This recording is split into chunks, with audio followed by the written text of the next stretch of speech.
Chapter 1, Section 2, Models of Representative Democracy.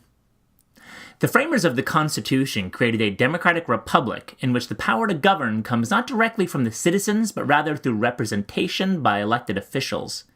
In this system, the citizens can influence governmental actions primarily through elections.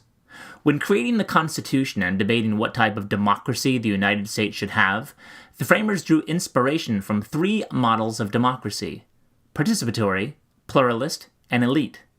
Aspects of all three models can be found in our system of government today. The Participatory model of democracy. The Participatory model of democracy emphasizes broad citizen participation in government and politics.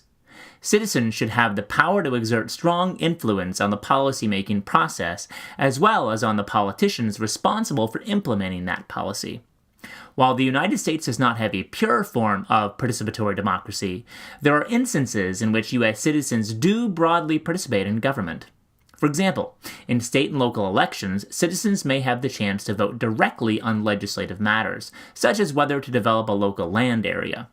Perhaps the most common examples of participatory democracy are town hall meetings, which give citizens the opportunity to meet directly with elected officials to discuss issues and propose legislation.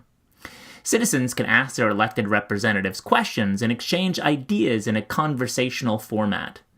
The massive citizens' organizations that sprung up in the support of the civil rights movement and women's suffrage movements are also examples of participatory democracy. Their members sought to participate more broadly and more directly in the governing process to achieve their objectives. The Pluralist model of democracy. The pluralist model emphasizes the need for different organized groups to compete against each other in order to influence policy. This competition, according to the model, will prevent any one dominant group from exerting too much power over the minority. Later on, in the chapter about political participation, you will read about one very prominent argument for pluralist democracy. The argument is from James Madison. In Federalist 10, Madison expressed concern for the ability of factions or groups to gain too much control and to dominate the minority. He assumed that such factions formed naturally from society. He believed that if there were many groups or factions, that they would compete against one another, holding each group in check. Today, we refer to one type of faction as an interest group. Interest groups are citizen groups that try to convince politicians and government officials to support their members' position on a common interest or issue. For example, the NRA, the National Rifle Association, is a well-known interest group that seeks to influence policymakers on certain gun-related issues.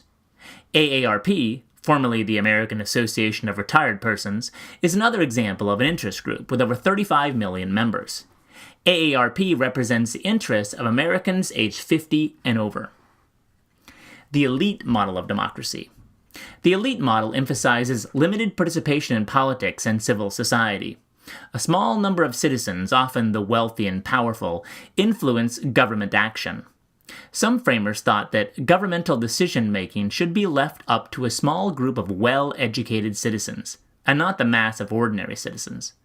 They believed that such an elite group would be better equipped and more informed to make the best decisions for the country. The Electoral College is a prime example of an elite democratic institution in the United States.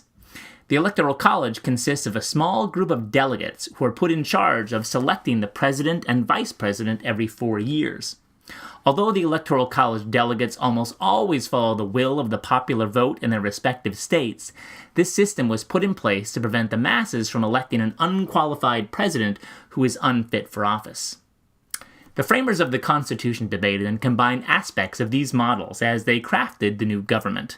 For example, to prevent factions from abusing power, Madison did not believe the answer was to have a direct democracy, a prominent feature of the participatory model, in which the citizens would directly control the government and decision-making process. In a large country such as the United States, he believed that citizens could not possibly protect everyone's individual and property rights. Instead, Madison argued that the power of factions was best controlled through a republican form of government. In a republic, citizens elect representatives to make policy decisions and administer the government on the citizens' behalf. Madison believed that in a large country there would be a sufficient pool of candidates from which to elect qualified officials. Because there were more citizens with diverse views in a large country, they would be more apt to control power abuses by factions.